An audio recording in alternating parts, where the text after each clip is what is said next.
Ya, shalom, selamat pagi Bapak Ibu Saudara sekalian. Shalom, Shalom Pak. Shalom Pak. Ya, sehat semua ya. Puji Amen. Tuhan. Haleluya. Haleluya. Baik, kita akan berdoa terlebih dahulu sebelum kita akan baca firman. Bapa di surga, kami berterima kasih buat pagi hari ini.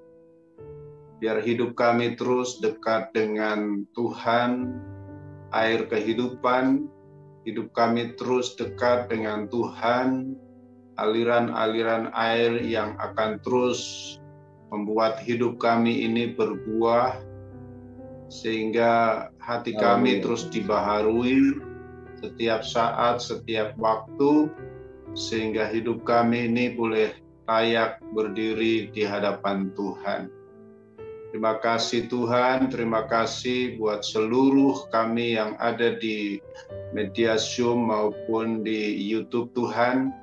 Kami yakin dan percaya bahwa firman Tuhan tidak dapat dibatasi oleh apapun juga. Selama hati kami terbuka, maka lewat media apapun, baik YouTube maupun Zoom ataupun Twitter, kami akan tetap diberkati karena firman Tuhan itu hidup dan berkuasa. Dalam nama Tuhan Yesus Kristus, kami siap terima firman Tuhan. Haleluya. Amin. Amin. Tuhan. Ya, Bapak Ibu saudara sekalian, Mazmur pasal yang ke-24. Mazmur 24. Mazmur ini saya baca di akhir tahun 2020 ya. Sekitar minggu-minggu awal di bulan Desember, dan dalam Mazmur ini saudara, Tuhan kasih kepada saya karena saat saya menyembah saya diingatkan Mazmur ini, dan saat itu juga saya langsung kayak mengalir begitu saja. Tuhan kasih nada-nada untuk menjadikan Mazmur ini sebuah pujian kepada Tuhan. Dan Haleluya. ketika di akhir tahun, di awal bulan Desember itu saudara, saya pas di Solo akhir tahun, dan di awal tahun itu saya ikut ibadah Zoom, karena ibadah masih melalui Zoom saudara. Saya dapat firman Tuhan yang sama dari Mazmur pasal 24 ini, tapi pengkhotbahnya itu memberikan sebuah tema. Dan mungkin tema itu adalah tema besar bagi gereja tersebut. Tema besarnya adalah The Year of Integrity, ya. The Year of Integrity. Dan ketika saya membaca Mazmur pasal 24 di awal Desember itu saudara, Tuhan memberikan sebuah tema kepada saya, bagaimana kita memiliki kemurnian hati, kita hidup tidak bercela, karena di dalam integritas di situ di dalamnya adalah hidup tidak bercela, kemurnian hati dan hidup tidak bercela. Dan Mazmur 24 ayat 3 dan 4 ini saudara, saya ingin menyanyikannya dengan sederhana sekali, tapi biarlah ayat-ayat ini semakin mudah dihafal maknanya dan kita hidupi firman itu saudara ya. Siapa yang boleh naik ke gunung Tuhan ya.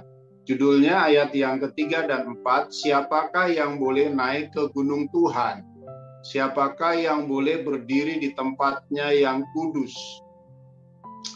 Orang yang bersih tangannya dan murni hatinya. Inilah integritas atau integrity. yang tidak menyerahkan dirinya kepada penipuan dan yang tidak bersumpah palsu. Jadi saya sangat setuju dengan tema besar dari sebuah gereja yang menyatakan bahwa tahun ini adalah the year of integrity, saudara ya. Saya akan nyanyikan Mazmur 24 ayat 3 dan 4 sebelum saya akan mengkhotbahkannya.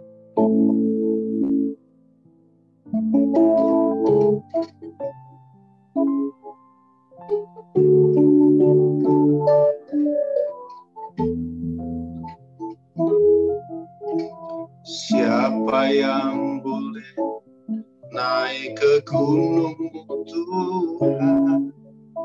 Siapa yang boleh berdiri di hadapan-Mu? Mereka yang suci hatinya dan tiada bercela jalan hidupnya. Siapa yang boleh naik ke gunung Tuhan? Siapa yang boleh berdiri di hadapan-Mu? Mereka yang suci hatinya dan tiada bercela jalan hidupnya.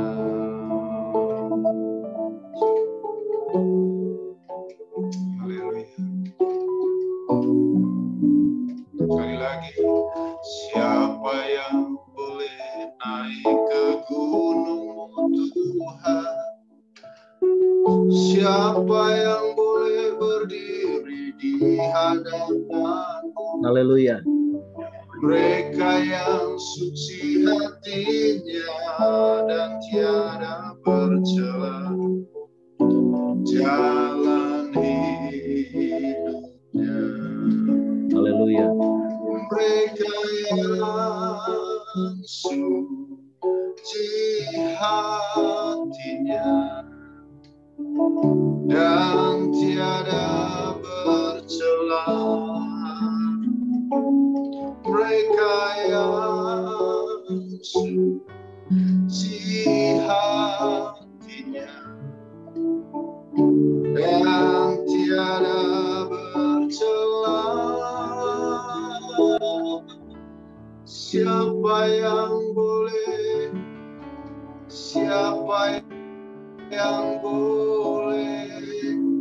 naik ke gunung Tuhan? Mereka yang suci hatinya dan tiada bercela. Mereka yang suci hatinya dan tiada bercela. Siapa yang boleh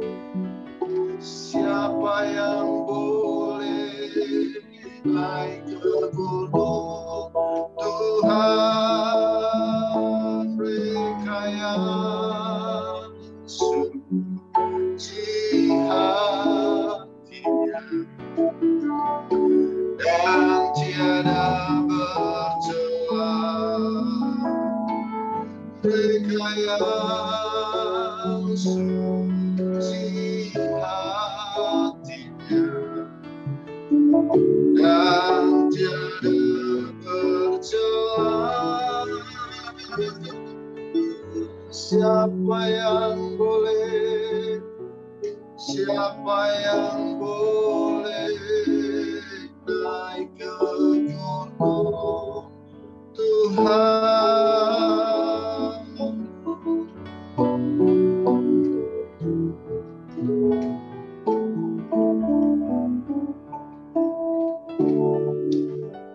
Puji Tuhan. Amin. Amin. Haleluya. Siapa yang boleh naik ke gunung Tuhan? Amin. Siapa yang boleh berdiri di hadapan Tuhan? Ya, bukan orang yang beragama yang boleh berdiri di hadapan Tuhan, ya.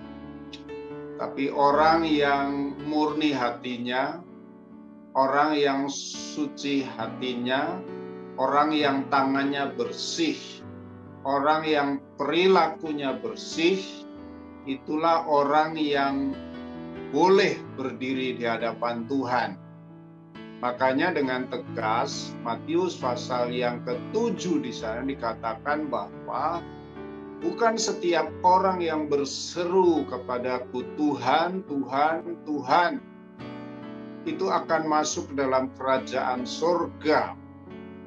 Artinya sebenarnya Tuhan ingin menegaskan bahwa bukan hanya sekedar kita menyebut nama Tuhan, tetapi sikap, perilaku, perbuatan kita itu harus mencerminkan bahwa kita adalah orang yang bertuhan.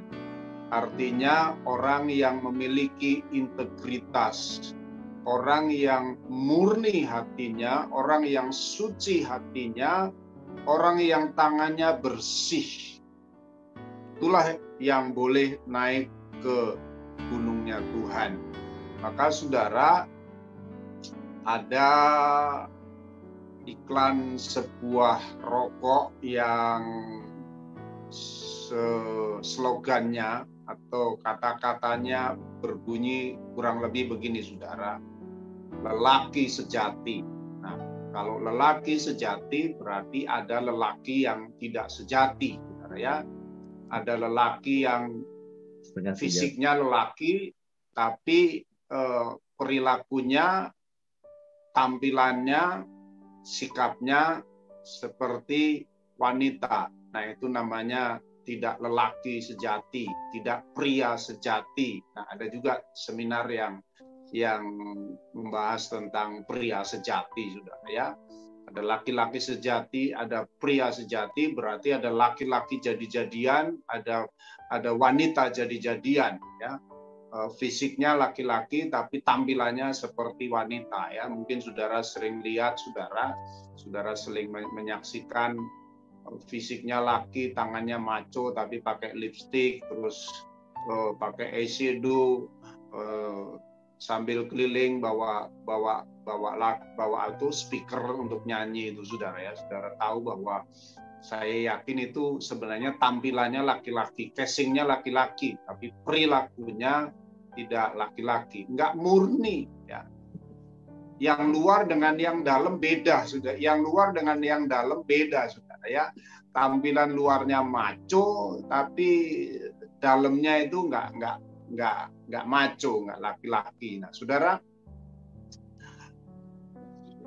firman Tuhan pagi hari ini temanya adalah menjaga hati yang murni, ya, atau integritas, ya. Integritas itu yang di luar dan yang di dalam sama, saudara ya. Yang dikatakan dengan yang dilakukan itu sama, kurang lebih begitu, saudara ya. Amin. Mazmur pasal 24 ini, saudara, tadi siapa yang boleh berdiri di hadapanmu Tuhan? Orang yang suci hatinya, orang yang murni hatinya, dan bersih perilakunya. Itulah sebabnya Alkitab atau firman Tuhan itu banyak sekali membahas tentang hati, ya. Bukan yang masuk ke dalam mulut yang menajiskan, tapi yang dari hati keluar melalui mulut. Artinya apa? Hatinya itu yang lebih penting daripada apa yang kita makan. Karena yang kita makan ujung-ujungnya apapun yang kita makan nanti begitu keluar bentuknya ya begitu-begitu juga, saudara ya. Bukan bentuknya lain-lain, saudara, sama. Artinya yang kita makan itu sebenarnya tidak terlalu berpengaruh banyak dengan keselamatan atau kekekalan, walaupun ada makanan-makanan tertentu yang memang Tuhan larang. Tapi saudara, yang lebih mempengaruhi kekekalan atau mempengaruhi keselamatan adalah Apa yang ada di dalam hati ini, saudara ya. Apa yang ada di dalam hati ini. Nah, itulah sebabnya yang di hati dan yang dilakukan, yang di hati dan yang kita keluarkan itu harusnya sama. Nah, itulah integriti, itulah integritas. Nah, orang-orang itulah yang boleh berdiri di hadapan Tuhan, bukan orang yang beragama. Karena hari-hari ini banyak orang yang beragama tapi justru menjual agama. Ya, nanti kita akan melihat bagaimana respon dari seorang yang memiliki integritas, seorang yang memiliki kemurnian hati dalam panggilan hidupnya. Ya, itulah sebabnya ada guru palsu, ada guru yang murni, ada gembala yang upahan. Ya, gembala upahan ini adalah gembala palsu, saudara ya. Gembala yang tidak mengayomi, gembala yang tidak memiliki otoritas dalam arti melindungi, saudara. Tapi gembala yang tidak menjaga kawanan dombanya. Ada penginjil palsu, ada penginjil yang menginjil tapi ada motif untuk kepentingan diri sendiri, kepentingan pribadi, bukan kepentingan kerajaan Allah, saudara. Ada juga dalam kelima jawatan itu, saudara, ada yang lebih lagi ngetren sekarang adalah nabi palsu, ya. Ada nabi yang murni, ada nabi yang palsu. Nah, ada rasul yang murni, ada rasul yang palsu. Nah, rasul yang murni, nabi yang murni adalah nabi yang memiliki integritas. Nabi yang mengikuti apa yang ada dalam hatinya sesuai dengan firman Tuhan dan menghidupi apa yang firman Tuhan itu sampaikan. Itulah yang namanya kemurnian.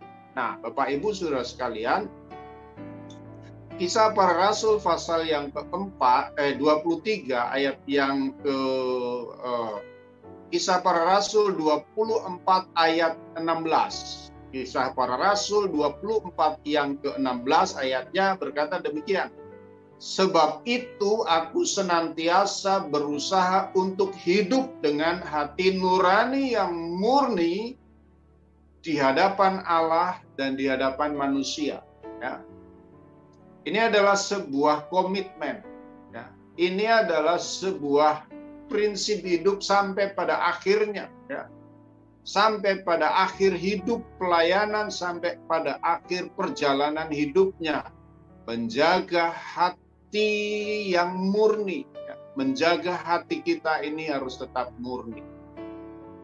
Dulu pernah ada lagu yang agak sedikit populer gitu, saudara ya. Walaupun lagunya ini bukan lagu gereja, saudara, tapi sebenarnya pesan yang ada di dalamnya adalah dari Amsal Soleman pasal 4 ayat 23. Karena Amsal Soleman 4 ayat 23 ini berbunyi demikian, saudara.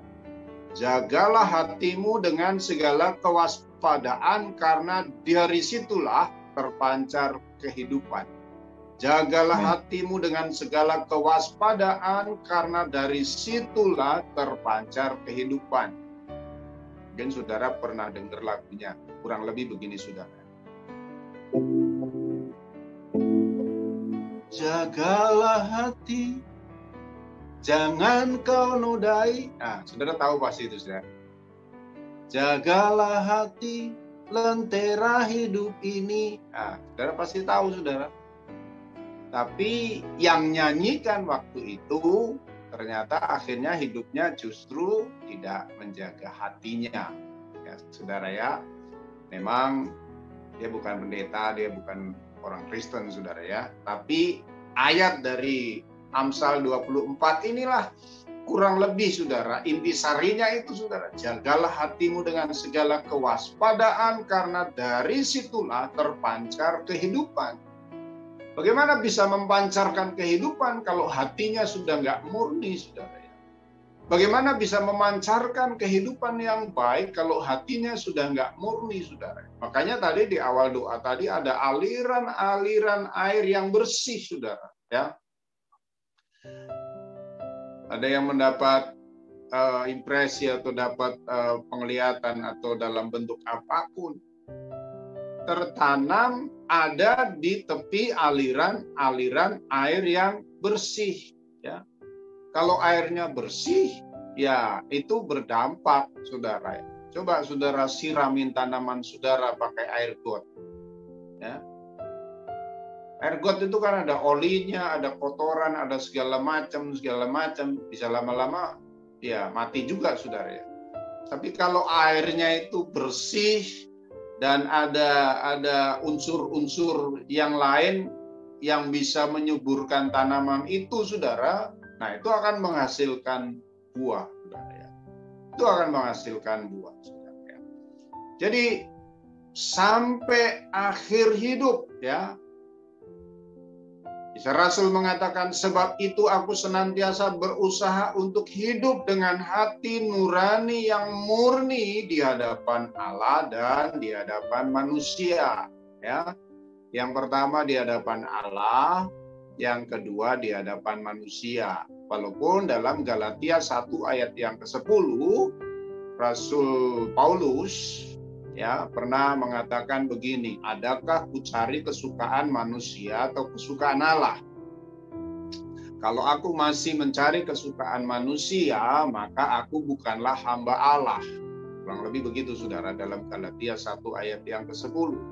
Namun demikian, saudara, yang pertama-tama adalah kita menjaga hati di hadapan Allah supaya hati kita tetap murni dalam menggenapi panggilan hidup itu. Sebagai jemaat adalah jemaat yang murni. Kalau mau ibadah, ibadahnya hatinya yang murni. Sebagai pelayan juga pelayan yang murni hatinya.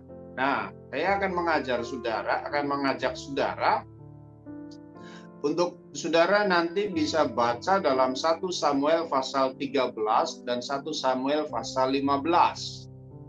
1 Samuel 13 dan 1 Samuel 15 ini kurang lebih disitulah awal bagaimana kejatuhan dari Saul. Yang pada akhirnya Samuel itu mengurapi Daud untuk menggantikan Saul. Tapi mari kita melihat bagaimana begitu memiliki hati yang murni Samuel itu, saudara, ya. Dalam kitab Samuel itu, saudara, dia adalah nabi yang sejati, nabi yang punya integritas, nabi yang benar-benar apa yang Tuhan mau sampaikan, dia sampaikan, ya. Nabi yang benar-benar mengikuti apa yang menjadi keinginan dan maunya Tuhan.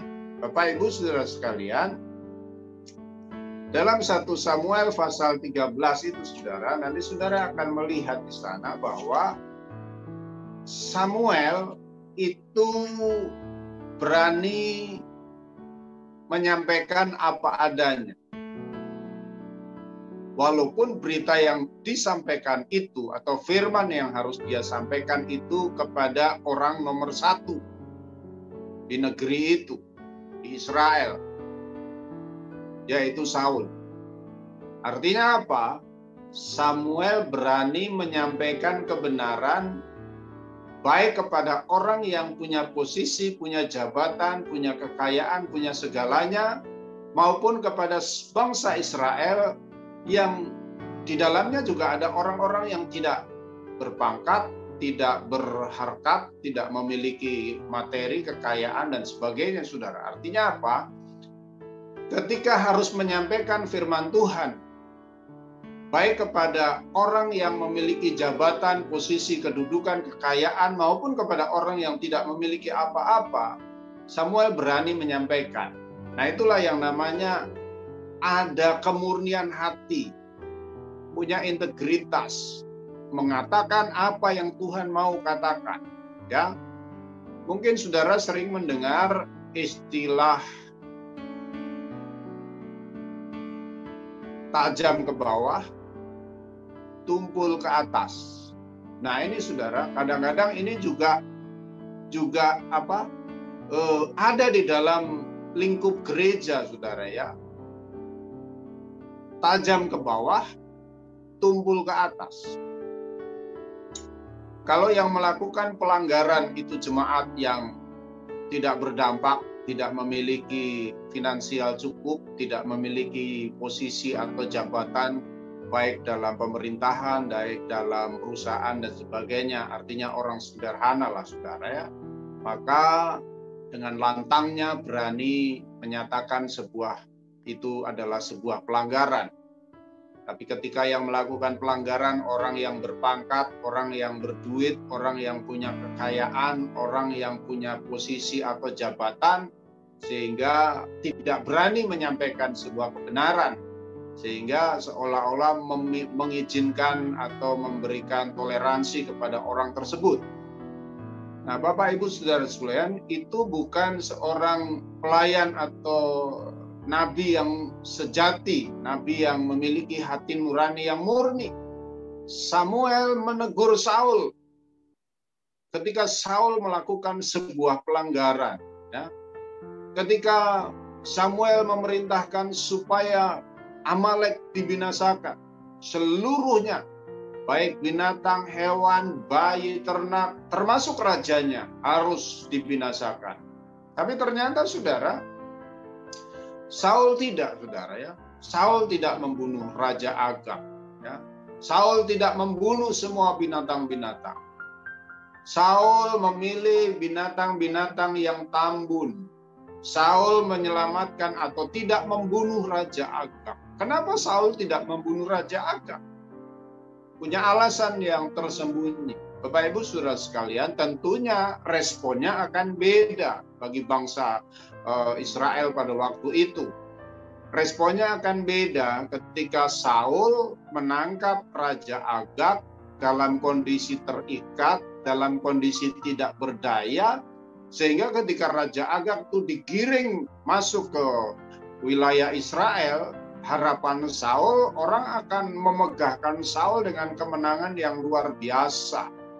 Ya, tapi bukan itu yang dimau oleh Tuhan, bukan itu yang dimau oleh Samuel. Raja Agag harus dibunuh, anak-anak pun harus dibunuh. Ya, tapi itu tidak dilakukan oleh Saul. Jadi kenapa sampai Saul tidak membunuh Raja Agag, saudara ya? Menjadi sebuah menjadi sebuah pengecualian sepertinya. Kalau rajanya ditangkap, tidak dibunuh, tapi diikat, diarak, digiring, itu sepertinya membawa kebanggaan sendiri, saudara, membawa kepuasan sendiri buat raja yang bisa menaklukkan itu, saudara ya. Jadi seolah-olah itu ada maksud tersembunyi, yaitu dengan tidak membunuh Raja Agag, tentu ada alasan untuk memegahkan diri atau menyombongkan diri. Saudara, Bapak Ibu Saudara sekalian, ini adalah tantangan yang sangat besar, tantangan yang berat bagi setiap kita untuk memiliki hati nurani yang murni. Begini saudara, biasanya orang kalau sudah dipakai oleh Tuhan, biasanya ada kecenderungan menganggap bahwa dia lebih dari yang lainnya. Biasanya orang kalau sudah dipakai Tuhan, makanya dia punya prinsip bahwa tidak ada orang yang bisa mengkritik atau menasihati dia. Nah ini bahaya ini saudara. Ini adalah bahaya. Sama seperti Saul memberikan Agag hidup supaya merasa dirinya merasa dirinya hebat, supaya dapat pengagungan. Padahal itu adalah titik poin yang sangat bahaya sekali, saudara. Bahkan ketika Daud menghitung jumlah penduduknya saja, saudara, itu menjadi sebuah malapetaka yang luar biasa yang akhirnya harus Daud menyerah kepada Tuhan. Terserah Tuhan mau buat apa, karena memang yang saya lakukan adalah sebuah kesalahan, saudara ya. Jadi Bapak Ibu saudara sekalian, keangkuhan, kesombongan itu luar biasa sekali dampaknya, saudara ya. Memiliki hati yang murni artinya ya kita ini apa sih? Kita ini hanya hamba Tuhan, kita ini hanya umat Tuhan, kita ini enggak lebih dari yang lain, bahkan Saya sering sampaikan, kalau saudara menumpangkan tangan orang dan saudara belum tumpang tangan, orang itu sudah roboh, sebenarnya yang hebat bukan saudara, bukan kita. Wong kita belum nyenggol, orang itu sudah roboh. Lalu siapa yang nyenggol? Siapa yang merobohkan? Ya Tuhan. Artinya Amen. apa? Belum ada keterlibatan kita sama sekali. Sentuhan kita pun belum ada. Kecuali orang yang kita doakan nggak roboh-roboh, Kita terus dorong. kita dorong sampai roboh. Nah itu kita yang hebat, saudara ya. Orang Haleluya. nggak roboh-roboh, kita dorong dia semakin kekeh. Nah, kita dorong lagi dia semakin kekeh. Nah kita dorong saja, berarti kita yang hebat itu, saudara ya. Tapi kalau kita belum tumpang tangan, orang sudah roboh, orang sudah sembuh, terus kita bilang, aku hebat. Bukan kita yang hebat. Itu Tuhan yang bekerja, bukan kita. Bukan Amin. kita yang Amin. hebat. Haleluya. Nah, kita harus menjaga kemurnian hati kita. Yes. Ya. Amin. Menjaga kemurnian hati kita. Berikutnya, saudara, Samuel pernah menegur Saul. Ya, rajanya tidak dibunuh, domba-dombanya yang tambun tidak dibunuh, lembu sapinya yang gemuk-gemuk tidak dibunuh, saudara. Terus Saul punya alasan, aku tidak membunuh lembu domba yang gemuk-gemuk ini untuk aku persembahkan kepada Tuhan. Bapak Ibu saudara sekalian, sebuah alasan yang klise sekali, saudara ya. Saul dia katakan, aku mau persembahkan kepada Tuhan. Ya. Sepertinya rohani sekali. Tapi di balik ungkapan rohani itu, saudara, ada sesuatu yang terselubung untuk sebenarnya kepentingan diri sendiri. Nah ini bahaya, saudara. Ini bahaya. Makanya ada istilah yang sering kita dengar sekarang atau belakangan atau tahun-tahun belakangan ini adalah ada orang yang menjual agama. Saudara ya, orang menjual agama, ya, seolah-olah rohani, tapi untuk kepentingan sendiri, ya, seolah-olahnya religi, tetapi sebenarnya untuk pemuasan hasrat diri sendiri. Nah itulah yang dilakukan oleh Saul, seolah-olah dia rohani. Aku selisihkan semua ini, aku singkirkan semua ini untuk persembahkan kepada Tuhan.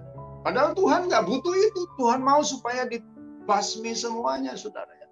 Jadi berkedokan rohani, tapi untuk kepentingan diri sendiri. Ini bahaya. Ini bahaya. Makanya saudara, saya sampaikan kepada rekan-rekan kita di Menara Doa Segala Bangsa. Kalau saudara mau beli alat musik, dan kalau pelayannya menawarkan harga, jangan ditawar mati. Jangan sampai saudara, ini saya beli buat pelayanan loh. No, saudara. Atau sudah berkata, saya pendeta loh, kasih diskon lah. No, jangan sampai begitu, saudara ya. Lebih baik saudara, kalau nggak punya uang ya cari yang cukup saja. Jangan minta yang bagus, tapi minta diskonnya setengah mati, saudara ya. Nanti kasihan yang punya toko, kan dia juga harus bayar pajak, bayar karyawan, sewa tempat dan sebagainya, saudara ya. Jadi saudara, kalau memang dananya belum cukup, ya sudah, ya secukupnya saja. Jangan saudara paksakan, saya ini kan hamba Tuhan, kasih diskon loh. Kalau justru hamba Tuhan jangan minta diskon. Kalau hamba Tuhan kasih lebih lah harganya, kan begitu, saudara ya. Amin. Haleluya. Amin. Sepakat. Haleluya, betul, Tuhan. Betul. Raja kan kaya. Ya, jangan bikin malu Tuhan lah, ya. Jangan bikin malu Tuhan. Saya ini kan buat pelayanan, no, ya. Ya, ini jangan pelayanan dijadikan belas kasihan orang supaya berkemurahan, tidak. Kecuali orang itu sendiri atau pemilik tokonya dengan rela hati, ya.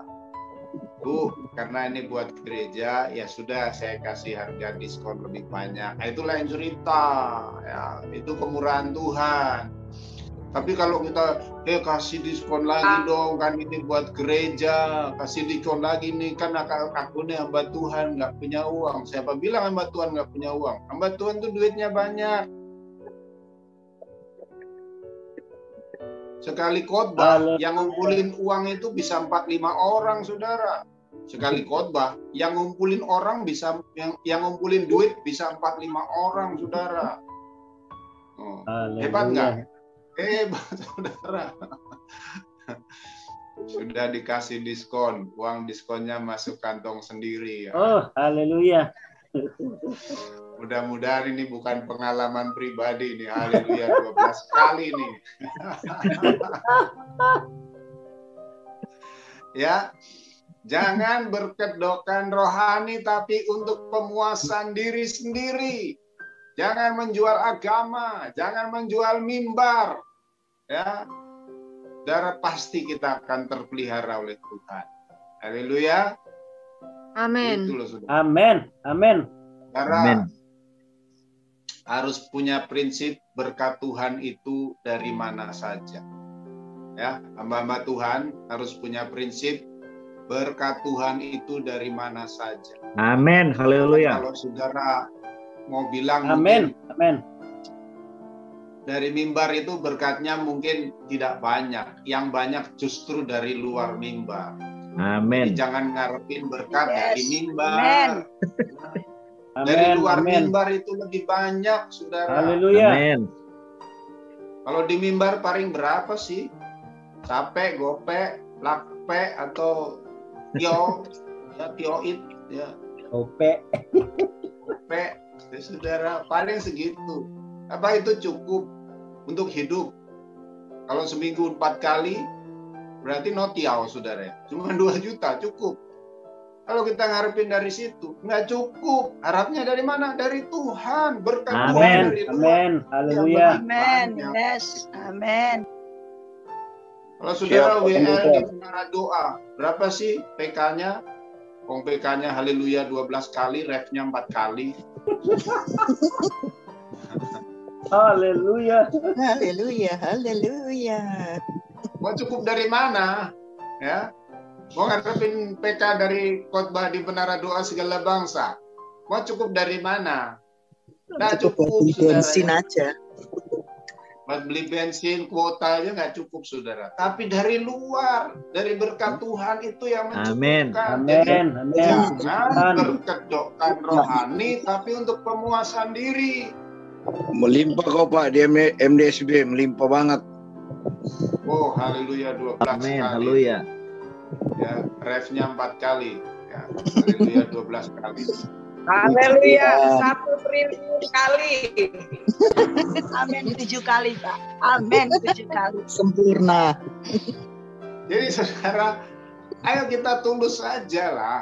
Yang murni saja lah. Ya, yang murni saja. Saya jujur saudara, ya saya sampaikan saya tidak punya gereja, saya nggak punya mimbar. Ya siapa sih yang undang saya? Bukan gereja besar. Kalau saya cuma ngarepin hidup saya dari mimbar, ya saya sudah wassalam dari tahun-tahun lama saudara. Tapi karena prinsip hidup saya, ya mimbar itu hanya ungkapan syukur saya kepada Tuhan untuk saya bisa melayani Amin. Tuhan. Amin.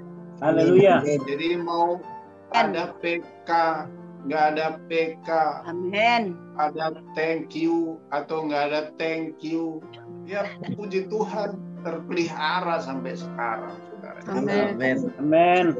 Kasih Saya Tuhan. pelayanan sampai ke Papua, sampai ke Ambon, sampai ke mana-mana, ya masih hidup aja sampai sekarang, saudara. Masih terpelihara, gitu loh.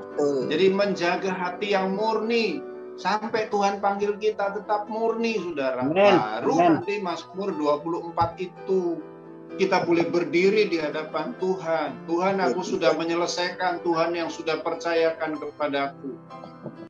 Tuhan, aku sudah menyelesaikan dengan baik. Baru kita bisa berdiri di hadapan Tuhan. Makanya Mazmur 24 ini yes banget, saudara. Siapa yang boleh berdiri di hadapan Tuhan? Mereka yang murni hatinya dan bersih tangannya. Ya, murni hatinya dan bersih tangannya. Tangan kita harus bersih. Hati kita harus murni, hati kita harus bersih. Kalau hutang harus dibayar. Betul. Jangan hutang terus didoakan. Kalau hutang itu dibayar, bukan didoakan. Ya. Betul. Haleluya. Kelar-kelar bayar. Saudara ya, hatinya bersih, kelakuannya bersih, perilakunya bersih. Jadi clear. Amin, amin. Baru kita menghadap Tuhan, bersih tangan kita. Haleluya. Makanya sekarang diajarin sama COVID, tiap kali cuci tangan. Ada di Alkitab itu semua. Tangannya harus bersih, ya, harus bersih. Makanya Mazmur 24, karena orang nggak mau tangannya bersih, makanya COVID datang. Ayo tanganmu harus bersih. Nah, tangannya bersih itu sebenarnya bukan tangan ini, tapi perilakunya, sikapnya, perbuatannya yang harus bersih.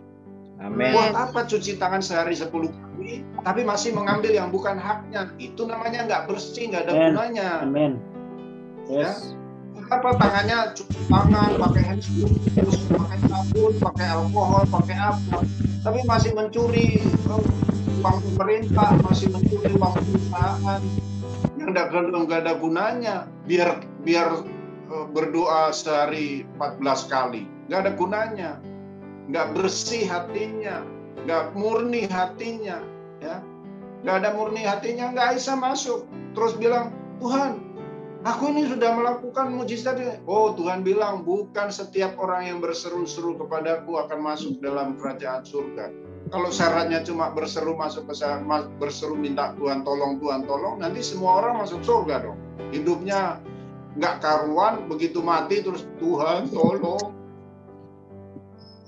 Orang kalau mau mati kan baru ingat Tuhan. Udah di ICU baru Tuhan tolong. Enak amat saudara.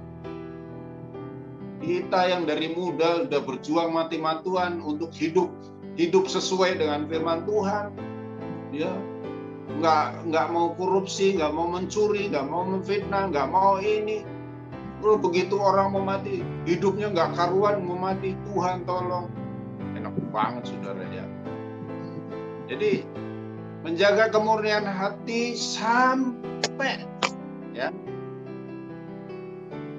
Kisah Rasul 23:1, sambil menatap anggota-anggota mahkamah agama. Paulus nih saudara ya.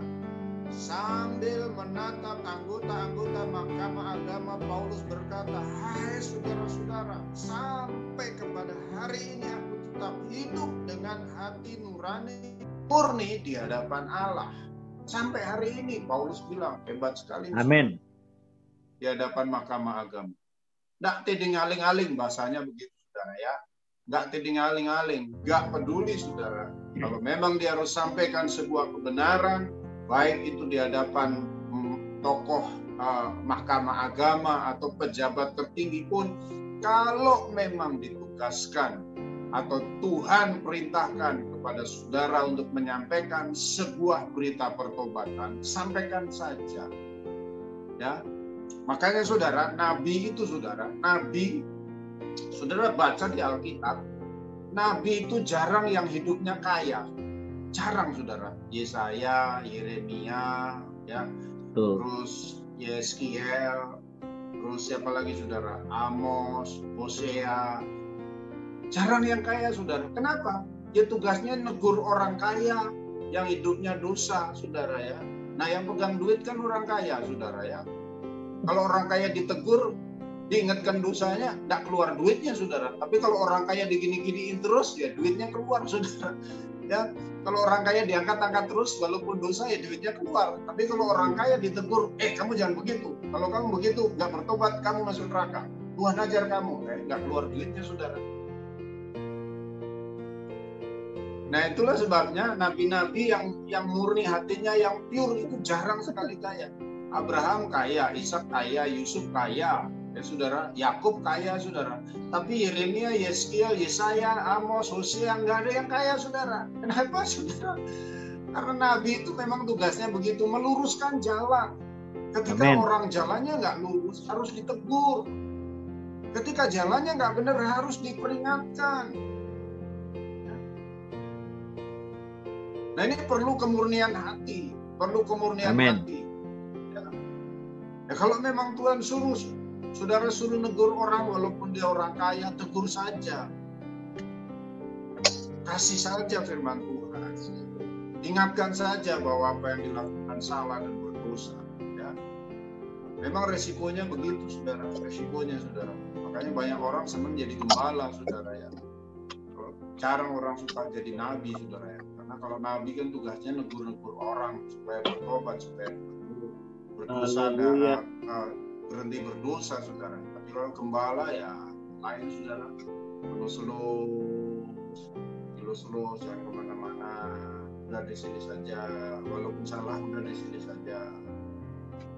Saudara, jaga hati kita supaya tetap murni. Haleluya. Tetap murni, bersih tangannya, suci hatinya, baru nanti kita boleh berdiri di hadapan Tuhan. Siapa yang boleh ya? Siapa yang boleh? Siapa yang boleh naik ke gunung Tuhan? Siapa yang boleh? Siapa yang boleh naik ke gunung Tuhan? Orang yang bersih, orang yang murni hatinya, yang bersih tangannya, dia yang boleh naik ke gunung. Amin. Tuhan Yesus memberkati kita semua. Mari kita berdoa terlebih dahulu sebelum saya kembalikan kepada Tuhan. Amin. Amin. Haleluya. Bapa dalam surga, terima kasih buat pagi hari ini. Tuhan tolong supaya hidup kami benar-benar memiliki integritas. Hidup kami benar-benar memiliki kemurnian hati dan kami aplikasikan dalam kehidupan kami lewat perbuatan tangan kami yang bersih, perbuatan tangan kami yang murni. Tuhan, terima kasih buat firman-Mu pagi hari ini. Dalam nama Yesus, haleluya, amin.